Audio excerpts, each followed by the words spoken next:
Bless ba tayo? Atras na kayo dito sa una. Para mapuno na yung mga nasa likuran. Lalo pa kayong gaganda. Amen. Hallelujah! Kumusta po ang bawat isa? Welcome back. Sa sarili. Amen. Napakabuti po ng Panginoon dahil ibinalik niya po kami ng safe and sound dito sa Israel. Amen. Na-miss ko kayong lahat. So excited. Alam niyo po, hindi naman ako nakaplanong umuwi. Nag-desire lang po ako. Sabi ko, Lord, gusto ko rin maranasan yung mga nararanasan ng ibang mga pastor. Why not me also? Di ba? Anak mo rin po ako, Lord, gusto ko rin maranasan kasi ang dami nagpapatotoo, nakapunta ako ng ganitong lugar, nakauwi ako, may mga miracle. Lord, gusto ko rin maranasan ang miracle mo. Amen. At ipinaranas po sa akin ng Panginoon ang miracle niya. Hallelujah. Napakabuti po ng Panginoon kasi talaga pong ang provision niya. Sinustay niya po ako sa panahon na ako ay nandun sa Pilipinas. At hindi po ganun kalaki ang dala kong pera. Pero talaga pong nag-uumapaw ang pagpapala po ng Panginoon. Amen? At doon ko po nakita yung pagkilos ng Panginoon.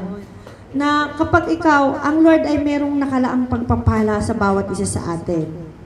Pero, susubukin tayo kung tayo ay tapat at nakaredy na ba na ma-receive ang pagpapala na inilaan niya para sa atin. Amen. Bago po ako umuwi ay nasubok po ako ng Panginoon dahil yung po mga, kasi iniipon ko yung mga blessings sa akin, hindi ko ginagastos. At sabi ko, Lord, gusto ko kasing umuwi, kaya yung mga blessings sa akin, pinapalitan ko ng dollar. Sabi ko, para mayroon akong pocket money. Pero ipinarelease po ng Panginoon sa akin lahat yon, yung mga dollar na inipon ko. At nakita ko po yung kamay ng Panginoon na kapag ikaw ay nagbigay, of course, ikaw ay tatanggap. Amen! Sabi nung, kinundik po ako ng Lord na magbigay doon sa isang church. Sabi ko, Lord, ang laki-laki naman ang ibibigay ko. Magkano lang, Lord, ang aking dalang pera. Pero, wag po nating subukin ang Panginoon. Amen? Kaya niyang ibigay ang lahat sa atin para tayo ay, para mapaluguran ang kanyang banal na pangalan. At grabe po doon sa Pilipinas, dahil i-assign akong mag-preach on the spot. Isa lang po yung nag-ano sa akin, nag-invite doon na nandito pa lang ako. Sinabi niya na pagdating ko ng Pilipinas ay mag-preach ako doon. Alam niyo, laki ng church nila. Parang nung nandun ako sa pulpito, parang kaya ko ba magsalita dito? It's more than 150. Grabe, alam mo yung titigil ka parang yung dibdib mo dugdug. Kasi hindi ako sanay ng ganon kadami na mga tao. At makikita mo po sa kanila yung excitement. Talaga yung mga mukha nila, makikita mo na nandun yung hunger. Ano ba yung padala ng Panginoon mula sa Israel? And then, nag-attend po ako ng, hindi po doon simbang gabi, simbang aga po doon, madaling araw. At sabi po nung isang pastor ay ako daw ang magpipreach ng 9 o'clock. Sabi ko, Lord, parang natetest ako dito Imaginein mo yon, nagsimbang gabi kami ng alas 4, and then sabihin sa'yo, at 9 o'clock, ikaw ang magpipreach. But to God be the glory po, dahil hindi po ako pinabayaan ng Panginoon. So pagkatapos po namin na mag-church, nag-almusal kami, and then binigyan po ako ng 1 hour. 1 hour lang binigay sa akin. Parang 5 minutes ang worship, 5 minutes ang prayer, and then preparation, di ba? Pero syempre bilang mga anak ng Diyos, lagi tayo nakaprepare. Amen? Alam niyo, nagpapasalamat po ako doon sa nilakihan naming church dahil tinrain po kami sa ganon na on the spot na i-assign ka. Titrain ko nga kayo dito. Sinabi ko na kay Brother Rudy at kay Kuya Edison Tayo po ay magkakaroon ng prayer and fasting. Starting bukas. On the spot, ha? 21 days para pagdating ng February 1, tapos na tayo. 31 pa lang tapos na tayo. Amen. At ang conviction po sa akin ng Panginoon, for 3 weeks na ating pagpapasting, sino mga gustong mag-join sa prayer and fasting? Taas ang kamay.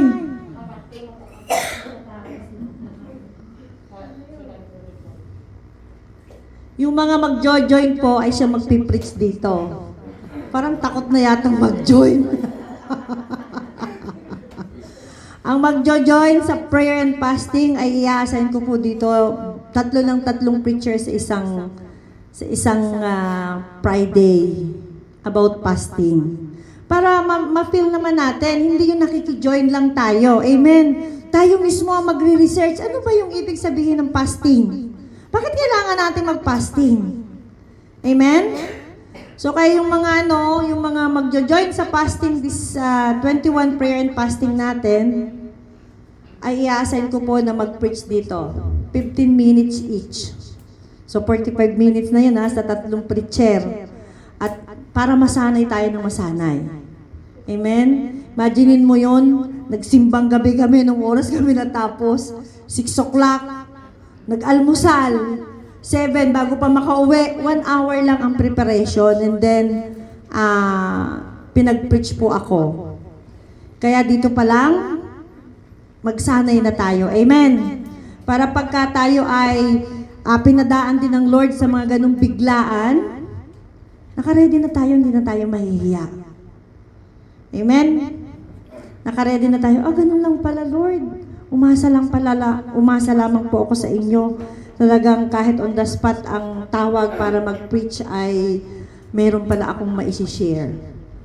Amen. So, ano po yung ating nakikita sa 2026? Meron ba tayong nakikita sa 2026? Na nagdaang panahon, nagdaang taon, 2025, ano po ba yung mga pinagdaanan natin? For the past few years, grabe po yung mga pinagdaanan natin, di ba? Halos parang hindi tayo makapokus sa presence ng Lord dahil every minute, kailangan nating tumakbo sa shelter. Kahit natutulog tayo, kailangan gumising, hindi tayo makatulog ng peaceful dahil palaging merong nagsisirena, di ba? Talagang grabe kung hindi po tayo talaga magpapahinga. Ako grabe po ang naranasan ko na sobrang anxiety po ang aking pinagdaanan bago ako umuwi ng Pilipinas. Nagbakasyon ako ng Ilat for 3 days dahil sobra po yung aking nararamdaman. Sabi ko nga, kung meron kayong mga battle, meron akong personal battle na pinagdadaanan. Amen. At grabe po yung nangyari sa akin this past few years. Kaya nakita ng Lord yung pangungulila ko sa aking pamilya. Kaya ako ay pinauwi ng Panginoon sa Pilipinas. At na-repress naman po ako doon for 22 days. To God be the glory. Talagang wala po kaming ginawa. Talagang hindi ako nangungumusta dito sa Tel Aviv dahil alam ko na okay kayong lahat. Amen. Kasi nung nagsabi ako kay Pastor Alan na magbabakasyon ako sa Pilipinas, sabi ni Pastor Alan, Pastora, ipanatag mo ang iyong kalooban. I will take, sabi niya, ang responsibility sa Tel Aviv. Kaya nung nagkwento sa akin si Kuya Edison na nung nagpunta dito si Pastor Alan na parang pagod na pagod siya, parang naano ako, pero siya naman na nagsabi na siya ang magte-take over ng Tel Aviv kahit yung ating discipleship. Amen. Kasi doon sa Pilipinas ay napakahirap ng signal. Isa pa, nakakatulog ako pag nagising ako, ay tapos na sila. Kasi yung oras nga. But to God be the glory, salamat po sa inyong lahat, sa kooperasyon nyo, yung unity nyo dito sa Tel Aviv dahil kahit wala po ako, nakita ko po na napakaganda ng flow dito sa Tel Aviv. Amen. Kahit nung mga nag-Christmas party kayo, nakakatuwa po. Hallelujah. At nakakatuwa din po dahil nung umuwi ako ay nagkasama-sama po kami lahat ng magkakapatid. Kapatid, hipag, bayaw, pamangkin, mga apo. Isang clan. Christmas party po kami at nakita ko po na na-comfort din po yung aking mga anak dahil dumadaan po sila sa mga matitinding depression, 'di ba? Yung mga pinagdaanan din nila ng mga nakaraan. At sa pag-uwi po namin ay nakita ko po na na-comfort sila. Nagkaroon ng joy ang kanilang mga mukha. Real joy. Na talagang makikita mo yung ngiti ay hanggang dito sa mata, hindi yung hanggang sa ano lamang. Kaya sabi nila nung nandun na kami sa airport, Mommy, can we stay in the Philippines? Ayaw nang bumalik dito. Di, sabi ko, hindi po pwede. Sabi niya sa mga pinsan, okay, kayo na lang ang pumunta doon sa Tel Aviv, ay doon sa Israel. Sabi nung isang pamangkin ko, wala pera! Hindi na makakapunta dito kasi wala pera. Sabi ni Bless, don't worry, I will work. I will give you kesef so you can come in Israel. Parang ganun lang kadali, di ba? But nakakatuwa yung kanilang pananampalataya. Pinaranas po sa kanila ng Panginoon yung goodness. At habang nagpipreach po ako doon sa Caloocan, ang word po ng Lord ay manifestation of His glory this coming 2026. At sabi ko, Lord, gusto kong lakaran yung first fruit. Gusto ko pong i-apply sa buhay ko yung first fruit. At na-bless naman ako dito kay sister, dito sa inaanak ko. Sabi niya, aba, ninang, nag-first fruit na ako. Ba, dinideserve ko palang naunahan mo pa ako. Di ba? Mga kapatid, lakaran po natin nakasulat sa Bible. Nung ako po nasa Pilipinas at nag-preach ako doon, you cannot imagine yung mga tao doon, hindi mo iisipin na sila'y nasa Pilipinas lamang. Amen? Grabe po ang kanilang mga blessing. Nagkukwento nga ako kanina kay na Brother Rudy. Brother Rudy, alam mo ba?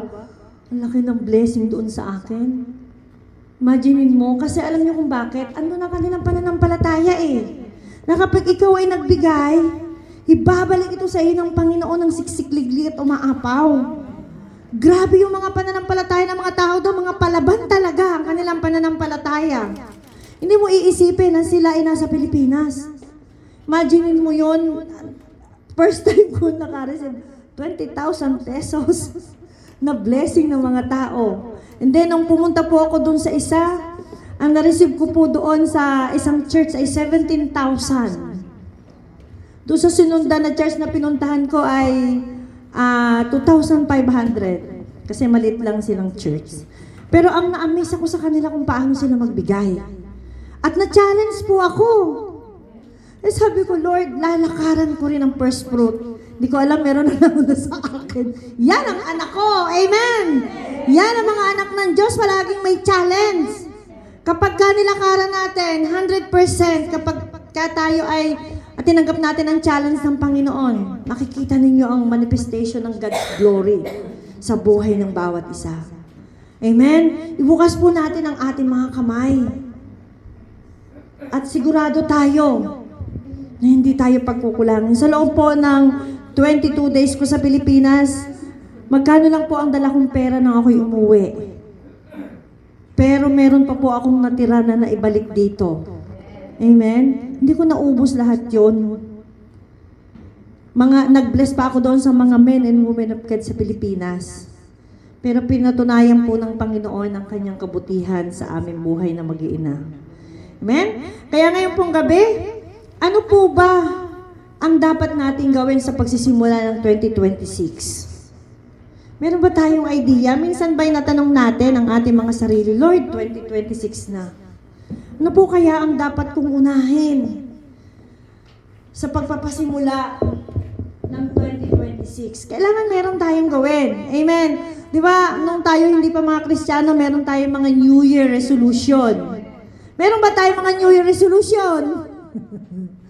Amen? Di ba? Dapat lakaran natin yon.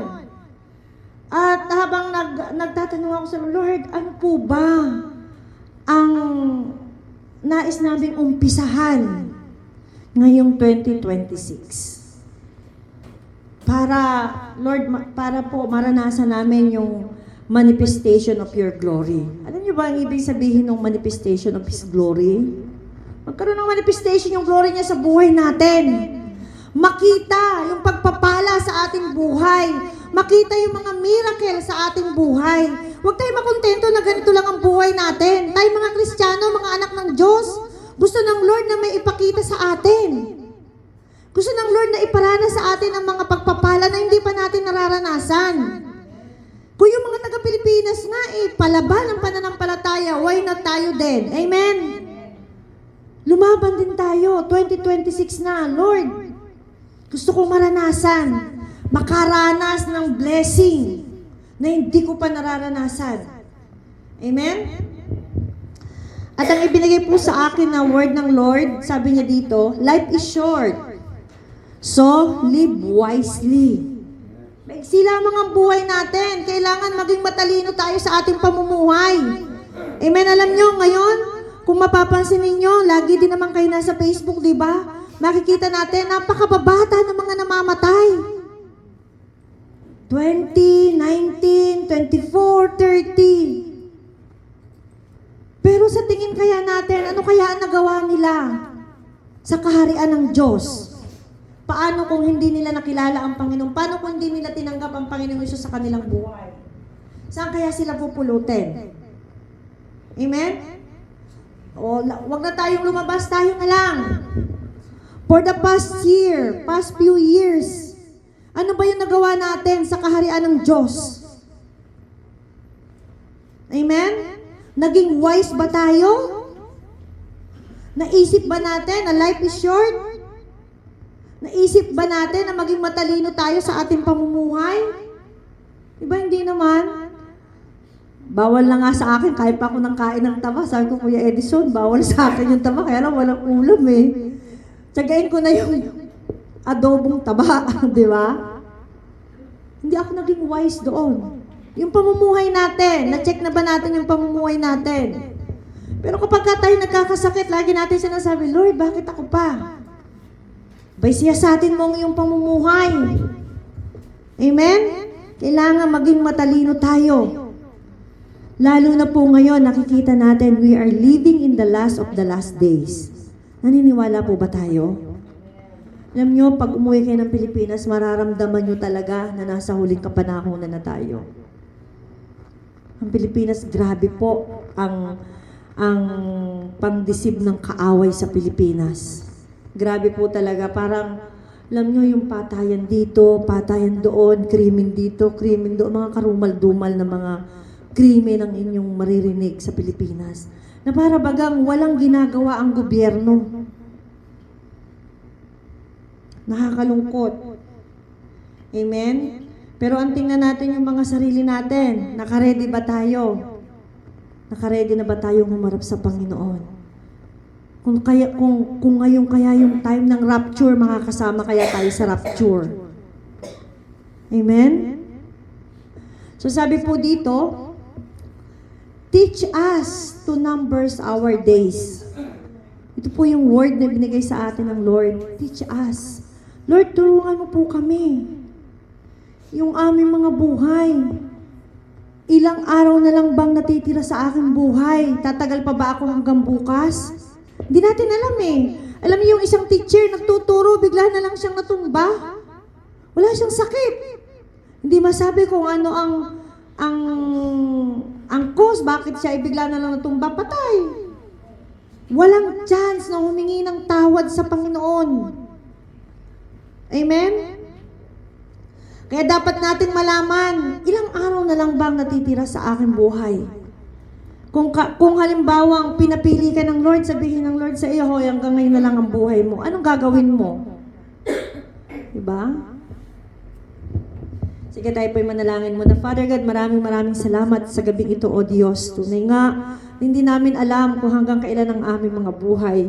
Kaya sa gabing ito, Panginoon, bigyan mo kami ng espiritu ng kaunawaan, na maunawaan namin kung ilang araw na lang ang natitira sa aming mga buhay, Panginoon. At sa mga natitira naming buhay, tulungan mo po kami na makapamuhay ng may katalinuhan, Panginoon, O God. Huwag mong hayaan ang aming buhay na ito ay masayang lamang, Panginoon.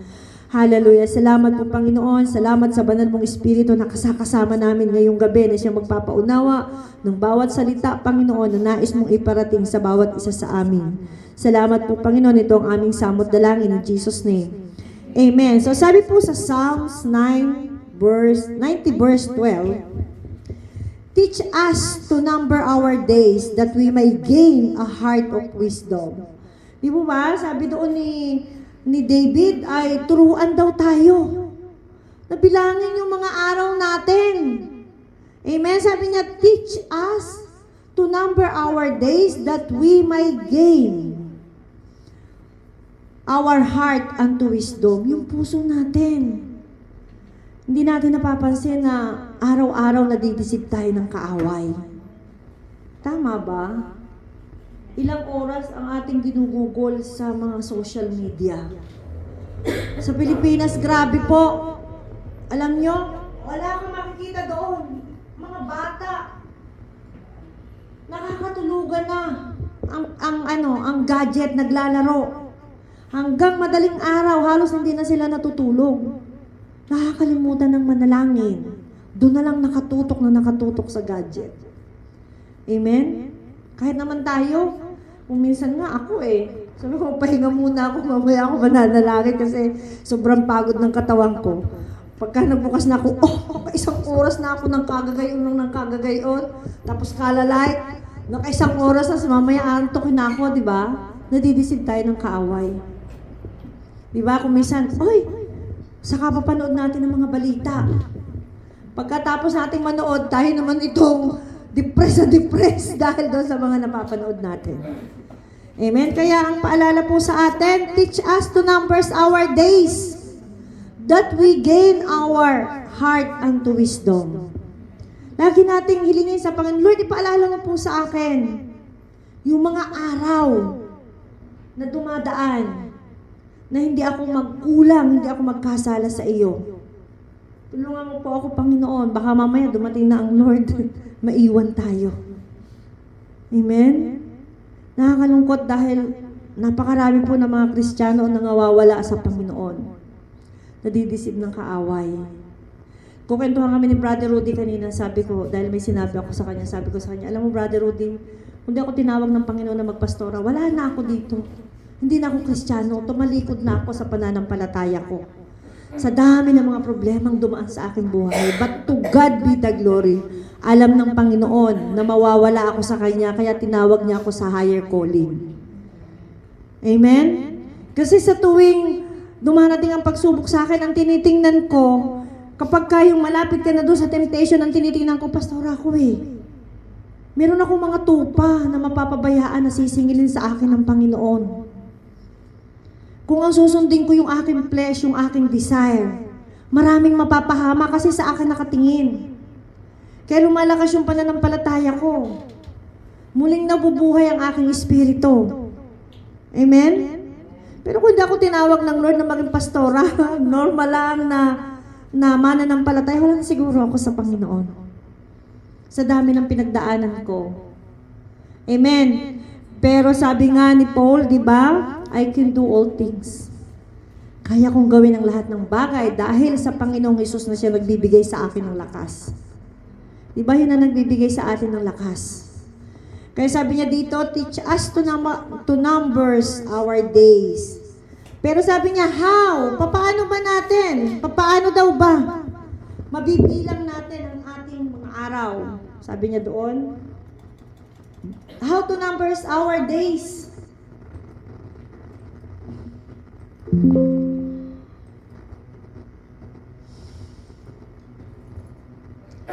Sabi niya po, number 1, seek wisdom. Hanapin daw po natin ang karunungan. Diba? Kung wala tayong wisdom, lagi tayong mapapahamak, mga kapatid. Kapag ka tayo nanangan sa sarili nating karunungan. Amen? Kaya dapat talagang intact ang ating relasyon sa Panginoon. Habang nagme-meditate po ako, naaalala ko, sabi ko, yung mga Kristiyano, huwag na tayong pumunta sa mga unbeliever kasi mga unbeliever sila. Tayo na mga Kristiyano, di ba? Kung minsan, kapag nagsasalita tayo, hindi natin naiisip na nakakasakit tayo ng kapwa natin. Amen? Pero kapag ka tayo ay intact ang relasyon natin sa Panginoon, di ba? At nakikinig tayo sa banal na Espiritu, kinukonvict niya tayo Yung pananalita natin, sinasaway tayo. Pero dahil inuunahan tayo ng galit, yun ang sinusunod natin. Kaya nakakasakit tayo ng kapwa natin. Amen? Kung meron pa man tayong mga sakit sa puso ng mga nagdaang panahon, ipagamot natin sa Holy Spirit. Holy Spirit, operahan mo po ako kasi marami pa akong pain sa puso. At kapag tayo ay puno pa ng pain sa puso, pag tayo ay nagsalita, natural, makakasakit din tayo. Amen? So, paano daw? Sabi dito, seek wisdom. Sabi po sa Proverbs 4 verse 7, the beginning of wisdom is His. Is this. Sorry. Sabi niya rito, the beginning of wisdom is this. Get wisdom, through it, cause all you have, get understanding. Dito nga sa akin, sa Easy Translation. Sabi niya dito sa Easy Translation, learn to be wise. Sabi niya, learn to be wise. Because wisdom is the most important thing to have. Make sure that you learn to understand well. Ang ganda ng explanation niya, di ba? Sa Proverbs 4:7, learn to be wise. Pag-aralan natin maging matalino sa lahat ng bagay. Amen? Sa desisyon na ating gagawin, sa ating pananalita, sa ating mga gawa, sa ating mga kilos. Pag-aralan natin na maging matalino. Sabi niya, most important thing to have, make sure that you learn to understand things well. Ang ganda ng paalala, di ba? Make sure. Sabi niya, that you learn to understand things well. Siguraduhin natin na mauunawaan nating mabuti ang mga bagay-bagay. Amen? Kalimitan, doon tayo nagkakamali sa mga desisyon natin. Sige lang tayo ng sige, basta na lang tayo ng basta. Larga lang tayo ng larga, hindi natin pinag-iisipan yung mga desisyon na ginagawa natin. Amen? Lalo na kapag merong mga kapatiran tayo na nagkakasala kung minsan, lalarga na kaagad tayo na kausapin sila, hindi man lang natin ay papanalangin. Kaya marami yung mga Kristiyano ang nangawawala. Marami mga Kristiyano ang nawawala sa church kasi yung the way ng pananalita. Hindi nagagard yung ating pananalita. Amen? Pero kung tayo ay intact ang relasyon natin sa Banal na Espiritu at nakikinig tayo sa Banal na Espiritu, itatama niya ang ating pananalita. Amen? So sabi niya, how to numbers our days? Seek wisdom. Pangalawa po, at ito ang ating gagawin. Para po, mabilang natin ang ating mga araw. Kailangan daw ay prayer and fasting. Amen? Sa prayer and fasting po, nagiging deeper ang intimacy natin sa Panginoon. Bakit nagiging deeper? Kasi, instead na tayo kumain, di ba? Nananalangin tayo, nagwo-worship tayo, nagbabasa tayo ng kanyang salita. Amen? Yun ang purpose ng fasting. Naghahambol tayo sa Panginoon. Nagpapakumbaba tayo sa Panginoon. Inaamin natin sa ating mga sarili na wala tayong magagawa apart from God. Amen? Na hindi natin kayang gawin ang ipinapagawa ng Panginoon sa atin kung wala ang Panginoon. Hindi natin mapapagtagumpayan ng may victorious yung mga bagay-bagay kung hindi tayo magpapakumbaba sa Panginoon. Diba? Kung minsan hindi tayo nananalangin, sige lang tayo ng sige ng larga. Larga tayo ng larga. Sabi ng Lord, okay, go. Sige lang. Hindi ka nagkukonfide sa akin kung tama ang gagawin mo, sige lang. And then, saka lang natin marirealize, Lord, patawad po, nagkulang ako. At least, di ba? Yung sabi doon, prayer and fasting. Ano pa raw? Sa prayer and fasting, ay hinahanap po natin ang gabay ng Panginoon. Di ba? Kaya nga tayo nagpa-fasting, pinagpa-fasting natin, pinagpa-pray natin ang Pilipinas. Lord, gabayan mo po ang mga nasa gobyerno kasi hindi nila alam kung anong kanilang gagawin. Amen? Masyado silang nasisilaw sa kasikatan, sa pera, sa yaman. Imaginin mo, kung carnal na pag-iisip meron tayo, hindi natin mauunawaan bakit kailangang dumanas ng mga lindol, mga bagyo ang Pilipinas. Yun pala, merong purpose ang Panginoon kung bakit ipinaranas ang mga ganong klaseng mga calamities, di ba?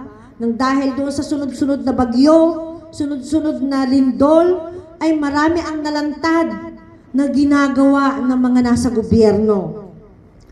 At meron pong prophecy na this 2026 ay marami mga nasa posisyon na magre-resign. Kaya patuloy nating ipanalangin ang Pilipinas na talagang magkaroon ng pangil po ang hustisya. Hindi lamang yung mga maliliit dahil yun ang ginagamit nila ngayon para mawala yung focus doon sa mga nasa gobyerno. Magpapasting tayo dahil hihingi tayo ng tulong sa Panginoon para sa ating bayang Pilipinas. Amen? Ano pa raw po? Bakit daw kailangan natin ng prayer and fasting upang makita natin ang mga araw natin? Sabi niya doon, sa pagpapasting po natin, it helps align your heart to receive God's direction. Di ba? Nare-receive natin yung direction ng Panginoon sa ating mga buhay. Amen? Lalo na yung mga leader. Kailangan ng mga leader ng fasting once a week. Ano pa raw? Yung spiritual authority. Diba? Straighten our spirit, weakening the flesh, and increasing spiritual power. Diba? Yung ating mga flesh ay pinapahina. Kasi pagka tayo ay busog na, inaantok na tayo. Dapat na tayo manalangin. Dapat na tayo magbasa ng Bible. Dapat na tayo mag-worship. Pero habang nagugutom tayo, nakakaramdam tayo ng gutom, Lord, tulungan mo po ako, gutom na ako. Tulungan mo po ako, mapagtagumpayan ko. Alam niyo, sabi ni, sino ba yung isang,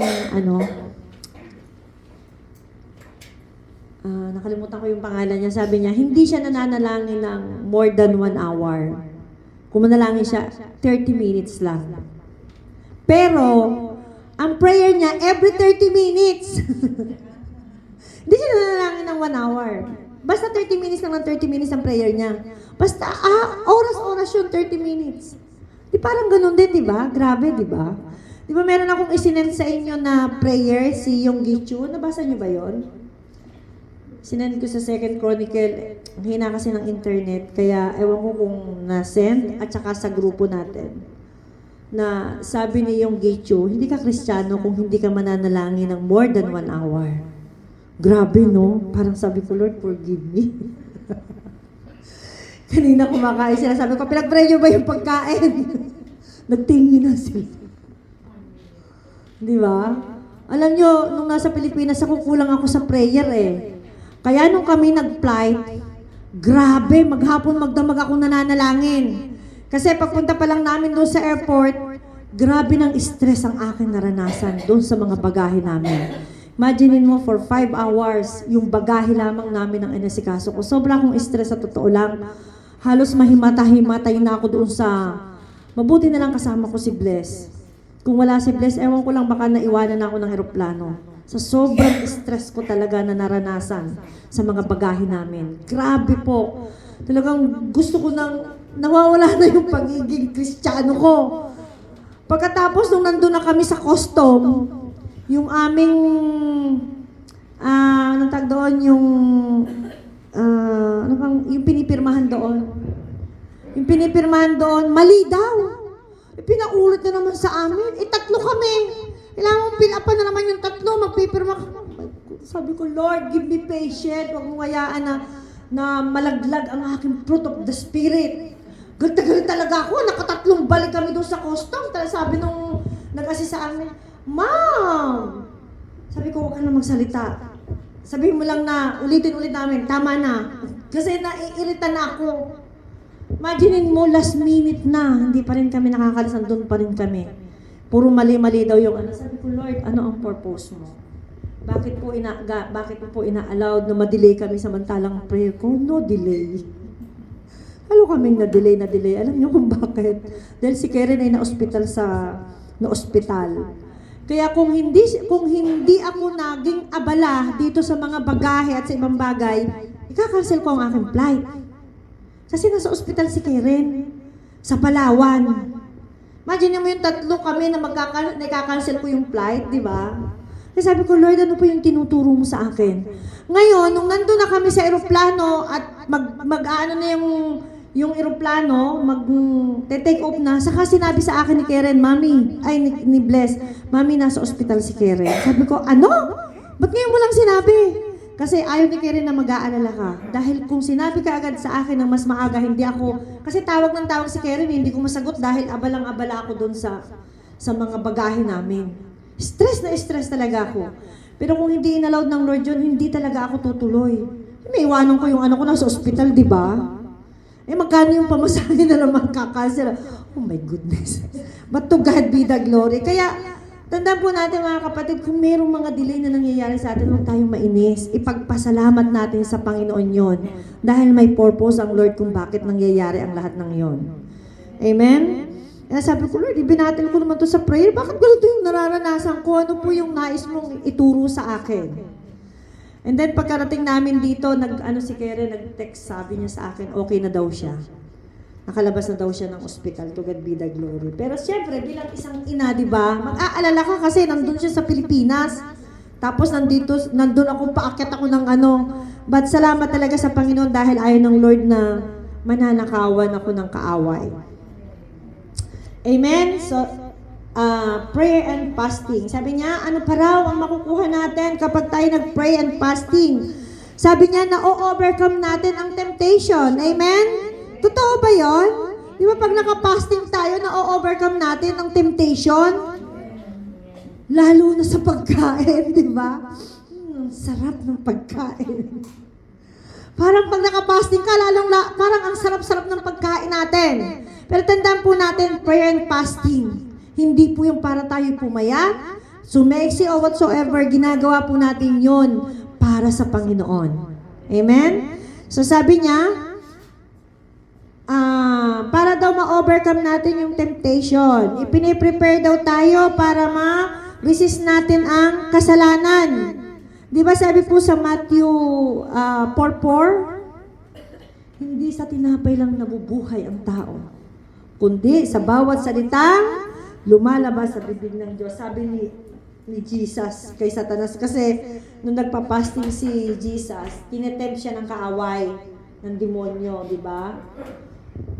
Kaya sabi ni Jesus Christ na hindi sa tinapay lamang nabubuhay ang tao. Kaya pag tayo nakakaramdam ng gutom, lagi nating i-declare, Lord, hindi sa tinapay lamang nabubuhay ang tao, kundi sa bawat salitang lumalabas sa iyong bibig.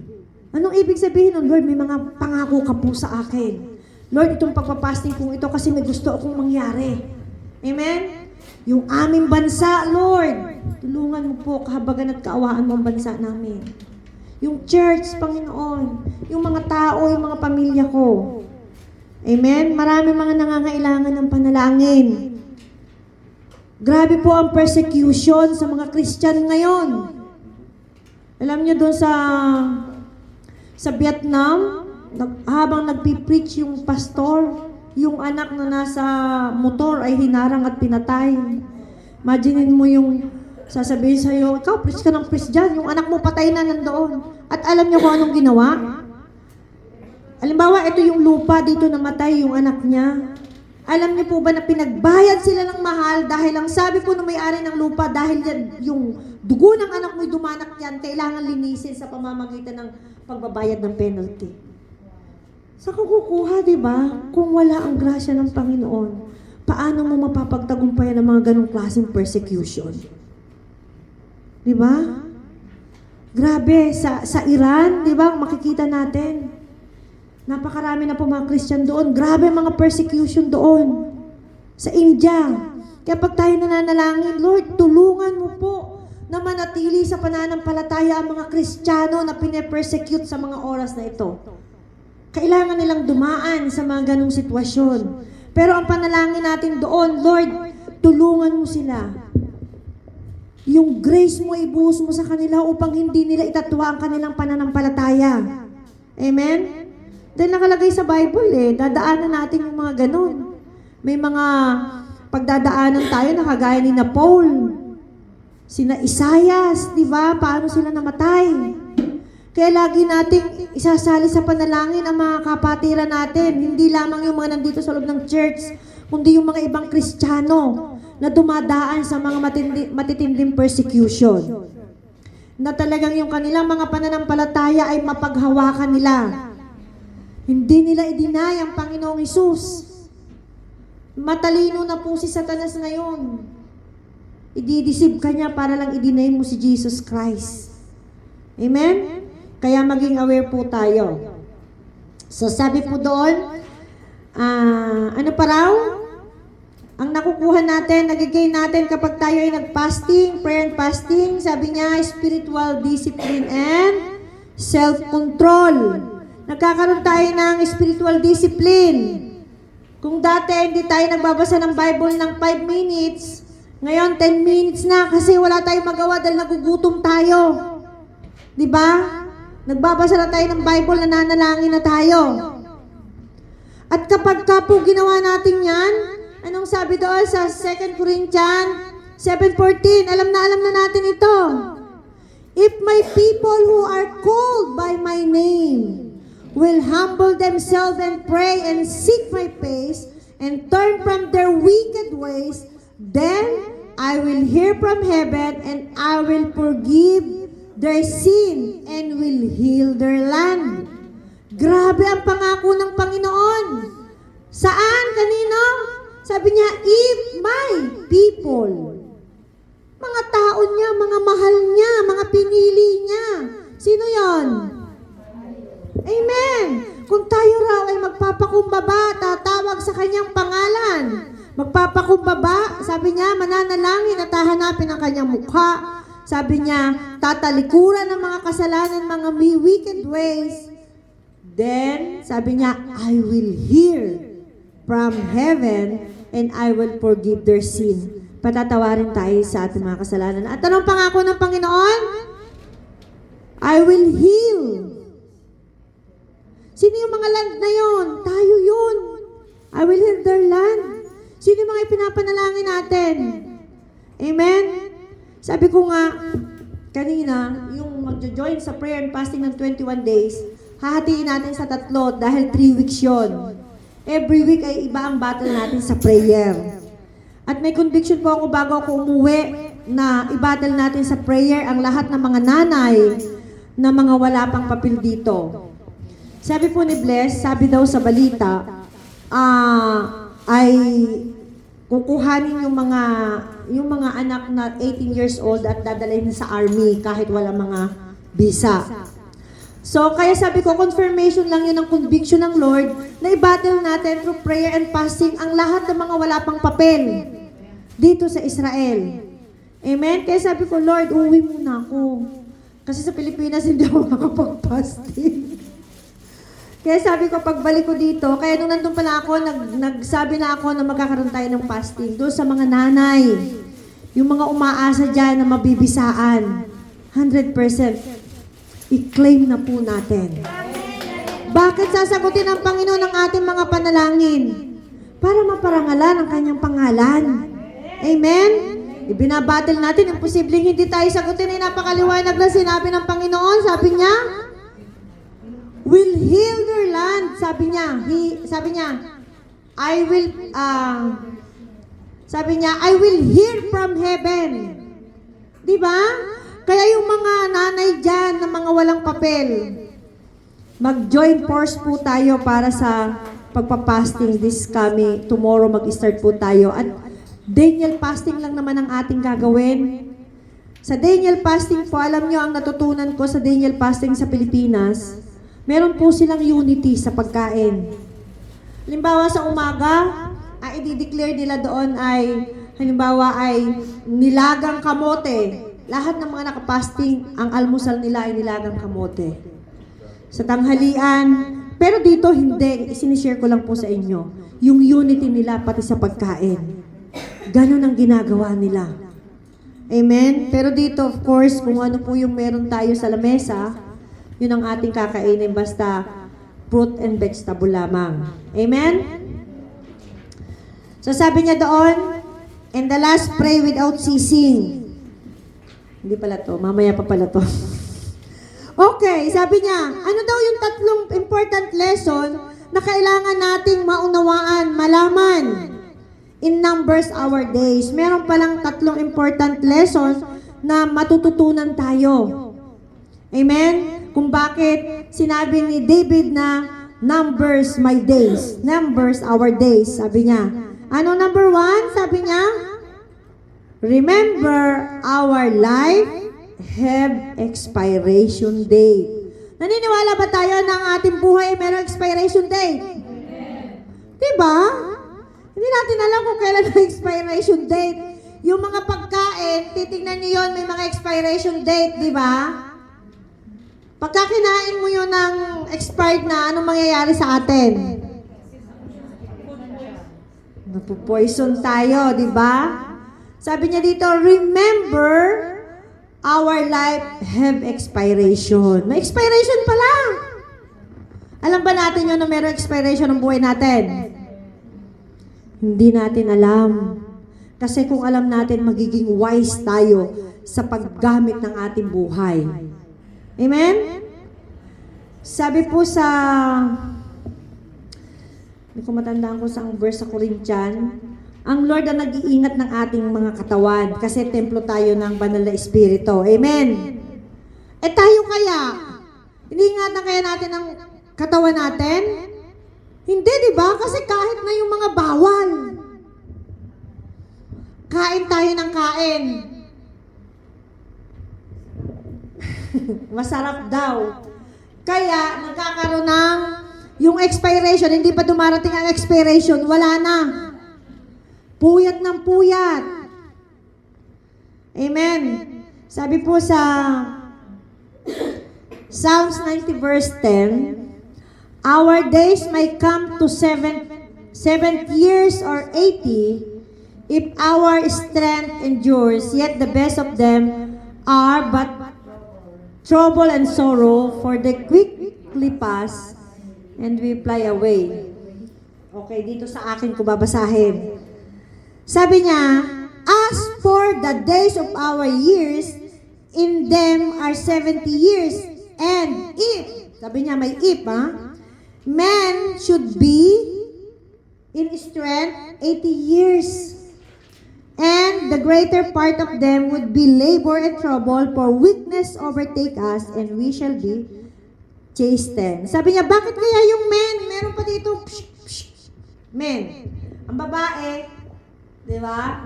Alam niyo, ang mga lalaki kasi, grabe silang magbisyo.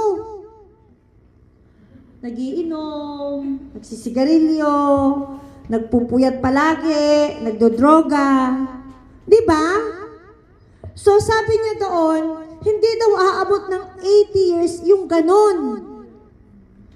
Ang umabot daw ng ganon, strength, sabi niya yung malakas, walang mga bisyo, di ba? Kaya pagka umabot tayo ng 85, ang mga lalaki, pinagpalang buhay. Blessed life. Eh ngayon pa lang, ayan, Brother Rudy, Brother Kuya Ed, hindi daw umaabot ng 80 ang mga lalaki. Kaya live wisely. Amen? Lagi natin tatandaan yon. Life is short. Live wisely. Merong expiration. Tandaan natin, laging may expiration. Pero wag nating hayaan na hindi natin maabot yung days na inilaan sa atin ng Panginoon. Dahil sinasayang laang natin ang ating buhay. Dapat nga, ibigay natin yung the best natin sa Panginoon. Kasi ang buhay natin dito sa lupa pansamantala. Amen. Ang pinaglalaanan natin yung buhay doon sa eternal life. Ngayon, kung ikaw Sinasayang mo yung buhay mo, mapapadali ka. Ay, ang tanong, saan ka pupunta? Amen? Kaya sabi doon, if men should be. Meron talagang ano yung sa akin nakuhang translation eh. Ganun o, should be. If men. Kung ang lalaki. Kasi, ang mga lalaki talaga makikita mo na marami silang ano, hindi nila pinapangalagaan ang kanilang mga sarili. Di ba? Kaya nga maaga akong nabiyuda dahil ang asawa ko walang pakialam sa kanyang sarili. Hindi minahal ang sarili. Amen. Sabi niya, ayon, sa 1 Corinthians 6:12 and 13. Yun, yung itinakda ng Diyos, di ba? Sabi sa Job 14 verse 5, sa simula pa itinakda na ang kanyang araw at bilang na rin ang kanyang mga buwan. Nilagyan mo na siya ng hangganan na hindi niya kayang lagpasan. Grabe ano? Talagang ang buhay ng tao ay meron talagang itinakda kung hanggang kailan lang tayo mabubuhay. Imaginein mo kung gaano kalaki ang grace ng Lord sa atin. Ilang taon ka na, Sister Nimpa? Ilang taon ka na, Ate Maylene, di ba? Ilang taon ka na, Ate Dalia. Pero makikita natin, andito pa rin tayo sa mundo. Ang daming namamatay ng 20 years old, 15 years old, 5 years old. Di ba? Samantalang tayo nandito pa. Bakit? Kasi gusto pa ng Lord na gamitin niya yung buhay natin. Pero tayo, takbo ng takbo. Napapagod na sa katatakbo. Sabi niya, hulihin na kaya kita. Kakapagod kayong tumakbo. Naranasan kong takbuhan ng Panginoon. Nung ako'y nandun sa Pilipinas, matindi pala pag nung ako'y mahuli, matindi pala ang calling ng Lord. Sabi ko kay Brother Rudy kanina, alam mo Brother Rudy, tinawag ko ng Lord na magpastor. Pero wala akong alam. Hindi ako marunong gumawa ng preaching. Pag nag-preach ako inaabot ako ng 1 oras at kalahati kasi hindi ako marunong. Pero, I try all my best na gawin ang ipinapagawa sa akin ng Panginoon kahit wala akong alam. Dahil mananagot ako sa Kanya kung hindi ko tatanggapin ang ibinibigay niya sa akin. Nagawain. Alam niyo po, nung tinawag po ako magpastor, hindi ako marunong gumawa ng preaching. Sabi ni Pastor Alan sa akin, pag gumawa ka ng preaching, imbitahin mo lang ang banal na espiritu. Parang ganun lang kadali, di ba? Banal na espiritu, tulungan mo po ako magawa ng preaching. Sabi ko, paano nga eh? Hindi ko nga alam. Kahit na nga, tinawag ko na nga eh. Paano ko mag-uumpisa? Hindi ko alam. Di ba? Mahirap. Mas mahirap kung hindi mo tatanggapin ang calling na binibigay sa iyo ng Panginoon. Amen? Akala ko ganun lang kadali magpastor. Yung palang marami mga persecution ng pagdadaanan. Amen? Napakarami. Ang dami ng pagdadaanan natin. Hindi ganun kadali. Pero nandyan ang Panginoon na siyang tumutulong at gumagabay sa atin. To God be the glory. Kaya kapag may calling kayo sa Panginoon, huwag na kayong tumakbo, mapapagod lang kayo. Sabi mo, here I am, Lord. Send me, use me. Diba? Kasi pagka hindi naman kayo titigilan ng Lord Sa totoo lang, pag may calling tayo sa Panginoon, takbo ka ng takbo. Hindi ka titigilan ng Panginoon. Alam nyo, I remember, bago po ako na born again, ang mga kapatid ko, maliliit pa lang sila, mga born again na sila. Ngayon, ayoko mag-born again. Ang ginagawa, hindi kasi ako nakatira sa nanay ko dahil wala ang nanay at tatay ko. Pag umuwi ako sa nanay ko, ang ginagawa ng mga pastor, hinuhula ko doon sa bahay namin, nag-overnight ng worship. Ang bahay namin, merong kaming kusina, may pintuan sa kusina. Siyempre, nag-worship sila, mga nakapikit sila. Nakita ko sila nakapikit, lahat takbo na ako doon, dadaan ako sa kusina. Pagmulat nila, wala na ako doon. Diba? Tapos sabi ko, dahil ang tatay ko napaka-stricto, ayaw niya kay Jimmy. Sabi ko sa nanay ko, sasama ako doon sa may Bible study doon sa bundok. Hindi niya alam magtatanan kami. Ginamit ko pa ang Bible study. Kaya ngayon, nung tinawag ko ng Lord, mas matindi, di ba? nararanasan ko yung mga pinagdaanan ko noon na pagtakbo-takbo doon sa mga pastor. Tinataguan ko yung mga pastor. Kaya ngayon nararanasan ko, tinatakbuhan din ako ng mga member pagtatago. Alam niyo, nung bago lang ako dito sa WIN, andyan na, ayan, si Ate Mabel ang witness. Yung mga member magbibihis, sasabi sa akin, Pastora, bagay ba? Pagkatapos sa ibang church pupunta, matitira lang 3. Si Ate Mabel, si Pastor Alan, at si Ate Nelia lang ang natitira. Marami sila noon. Diba? Kasi ganun ang trabaho ko noon, pinaranas sa akin ng Panginoon. Kung anong ginagawa ko sa mga pastor, pinaranas din sa akin. Amen? Kaya, wag na tayong tumakbo. Magpagamit na lang tayo kasi nalalapit na ang araw ng Panginoon. Lagi nating tatanong sa Panginoon, Lord, ilang araw na lang ba ang natitira sa aking buhay? Tulungan mo po ako na itong natitirang araw ko. Magamit ko para sa ikaluluwalhati mo. Amen? Sabi niya, remember, time is running out. O, pinapaalalahanan po tayo na time is running out. Diba? Lagi nating alalahanan yun, no? Wala nang oras. Tapos kung kailang wala nang oras, saka tayo nagmamadali. Alam nyo, yung merong ibang mga sekta na kapag pumasok ka sa loob ng church at umpisa na ang kanilang gawain, nakasarado na ang pinto. Kahit anong gawin mong katok, di ka na nila papapasukin. Paano yon? Kung gano'n sa langit. Kung gano'n ang mangyayari, na kahit anong katok natin dahil napag-iwanan tayo. Gugustuhin ba natin yon? Yung mga maiiwanan sa rapture ay siyang daranas ng mga tribulation. Amen? Ng mga paghihirap. So ngayon nga lang nararanasan na natin ang mga paghihirap how much more yung dadanasin pa natin.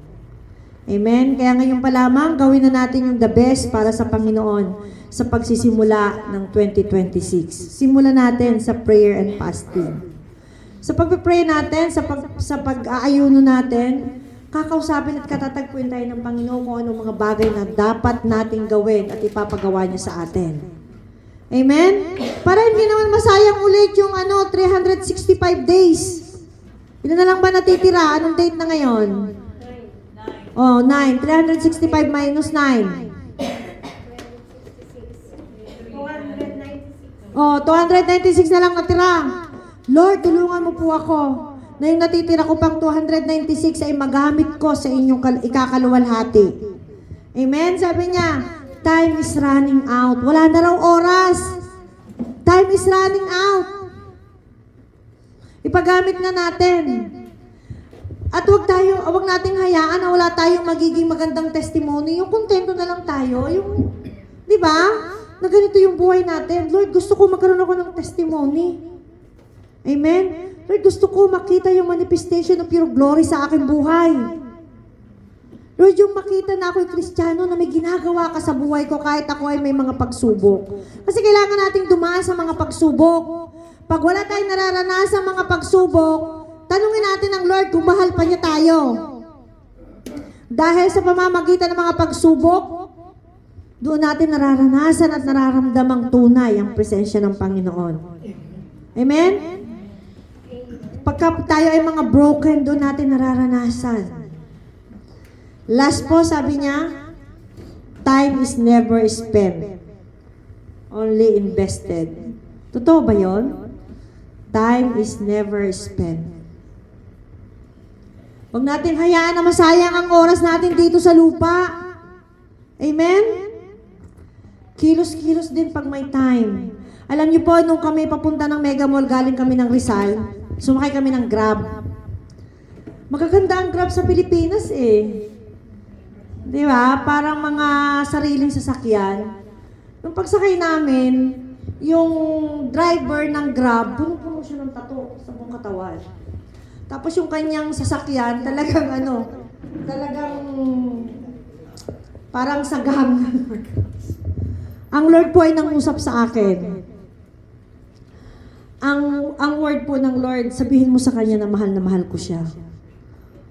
First time kong naranasan na sobra yung kaba ng dibdib ko, hindi ko alam kung paano ko siya kakausapin. Samantalang ako, matapang ako kapag may ay sinabi sa akin ng Lord, relay ko kaagad dun sa tao yun. Bakit yung time na yon, di ko alam kung anong gagawin ko. Sabi ko, Lord, tulungan mo ako kung paano ko isi-share sa Kanya yung pinapasabi mo sa akin. Pray po ako ng pray. Holy Spirit, tulungan mo po ako. Paano ko umpisahan? Paano ko sasabihin? Ngayon na ba? Ano bang dapat kong gawin? Di, tahimik lamang po ako. Pray ako ng pray hanggang sa nung bumaba na po kami. Doon ko lamang siya kinausap. Sabi ko sa kanya, bro, gusto kong ipaalam sa'yo na mahal ka ng Panginoon. Iniisip mo na walang nagmamahal sa'yo, pero merong nagmamahal sa'yo, ang Panginoong Jesus. Sabi ko sa kanya, ano man ang mangyari, magtiwala ka sa Kanya, tumawag ka sa Kanya. Naman nakatingin lang siya sa akin na ganyan, parang minumuni-muni niya yung sinasabi ko. Sabi ko, namnamin mo ang pag-ibig ng Panginoon. Sabi niya, maraming salamat po, sabi niya. And I pray na, hindi ko siya naipag-pray kasi bawal doong huminto yung sasakyan, doon sa binabaan namin. Pero I pray na nag-sink in sa kanyang puso yung mensahe ng Panginoon. Amen? At sabi ko, Lord, nasabi ko sa kanya yung pinapasabi mo sa akin, ikaw na po ang bahala sa kanya. Alam ko na, nataniman ko na siya, may isesend ka para diligan yung tanim na itinanim sa kanya. And I pray, sabi ko, Lord, I pray, one day, ma-encounter ko ulit siya dito sa Pilipinas, na isa na siyang Kristiyano. Amen? Kaya wag po tayong matatakot sa ipinapagawa ng Panginoon. Meron pong isang sikat, dito po ako magtatapos, meron pong isang sikat na evangelist, na siya po ay natutulog, ginising siya ng Panginoon. Sabi po sa kanya, lumabas ka ng bahay at isigaw mo na mahal ka ni Jesus. Nung time na yon, meron pong babae na gusto magpakamatay. At narinig po niya yung word na mahal ka ni Jesus. Alam niyo po, nagbago yung kanyang isip, hindi siya nagpakamatay. At itong lalaki na ito na kinatagpo ng Panginoon, hindi naman siya Kristiyano. Kinausap siya ng Panginoon para lumabas at sumigaw. Sabi niya, "Sino makakarinig sa akin? Natutulog ng lahat, baka batuhin pa ako dito." Sumunod lang siya. Naging popular po siya na evangelist. Kung hindi siya sumunod, merong isang buhay na nawala, na napunta sa impyerno. Amen? Kaya wag po tayong, kapag ka po tayo kinatagpo ng banal na espiritu, kinumbik ng banal na espiritu, sunod lang tayo. Amen? At sigurado ang pagpapala ay dadaloy. Amen? Imagine mo, desire ko mag-first fruit, meron nang nauna sa akin mag-first fruit. Hallelujah! Palakpakan niya natin ang Panginoon. Amen? Di po ba? Napakabuti po ng Panginoon. Kaya sa pagsisimula po ng taon, lagi po nating ipanalangin sa Panginoon, Lord, teach me to numbers my days. Ipaalala mo po sa akin, Panginoon, palagi yung mga araw na natitira ko pa dito sa mundo. Tulungan mo po ako kung saan ko ito gagamitin. Sa kabutihan ba? Sa pagpapagamit ba sa iyo? O sayangin ko lamang ito sa mundong ito na aking ginagalawan. Pinili po tayo ng Panginoon. Tayo po ay isineperate na ng Panginoon sa mundo na ginagalawan ng mga unbeliever. Kaya wag na po tayong sumali sa kanila. Makita sa atin ang manifestation ng kanyang glory. Amen? Father God, maraming salamat sa gabing ito, Panginoon. Salamat, O Diyos, sa mensahe mo sa amin. Tunay nga, natulungan mo kami, Panginoon, na maunawaan namin kung ilang araw na lamang ang natitira sa aming buhay. At sa panahong ito, Panginoon, sa mga natitira naming buhay, tulungan mo kami na magamit namin ito para sa inyong ikaluluwalhati, Panginoon, O God. Teach us to numbers our days, Panginoon, O God. Nang sa ganon ay makapamuhay kami ng wisely, Panginoon. Lord, yung mga bad habit namin, sinusurrender namin ito sa inyo, Panginoon. Tulungan mo kami, O Diyos, na magkaroon ng transformation ng aming mga buhay ngayong 2026, Panginoon, O God. Hallelujah, may mga natitira pa po kaming araw, Panginoon. Tulungan mo kami na ito'y magamit namin, Panginoon, ng wisely, Panginoon. Hallelujah, maraming salamat. I declare victory, Panginoon, O God, for 2026. At Lord, yung mga nakabinbi na pagpapala na hindi namin naranasan ng 2025, Lord, this 2026, Panginoon, I rebuke the spirit of delay sa lahat ng mga blessing na inilaan mo sa amin, Panginoon, O God. Hallelujah. Lord, yung mga inaabangan namin, hinihintay namin, ipinapanalangin namin ang mga panalangin namin. Lord, ito po'y magkakaroon ng manifestation ngayong 2026 in the mighty name of Jesus. Father God, maraming salamat po, Panginoon. Sa inyo ko binabalik lahat ng papuri, pasasalamat, pagdakila in Jesus' name. Amen.